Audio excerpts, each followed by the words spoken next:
Do you want to learn how to use angles in Motionvid? It's a new feature that they added, and it helps you to generate 8 cinematic angles of any image that you give it. So I have generated this with Nano Banana Pro. I'm going to download it from here, and let's test it out. Let's go over to angles, and here you need to upload that image that you downloaded from the image generator.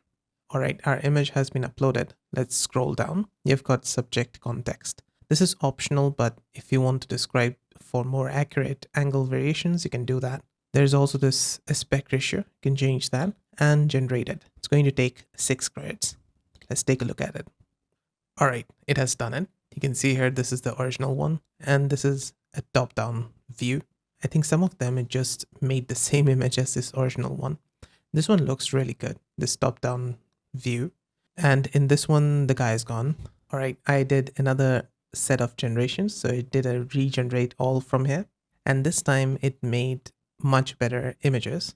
This one, this, and this, much better angles.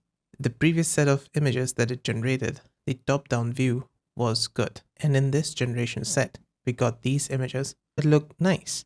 This one is also fine, but these don't look that good. So what you can actually do here is just download the ones that you like and do a regenerate to get more of these variations. You can select these images like this, 2x or 4x, so HD or 4K, and then you can upscale it from here. You can also download these images by clicking on this button. Also, over here, you got reference. You can reference it inside the image generator to make different images, or you can also animate it by clicking over here. And yeah, that's it. That's how to use angles in Motionvid. I hope this video helped. If it did, let me know with a like and comment. And on the right hand side, you can find more Motionvid related guides and fixes. See you there. Bye for now.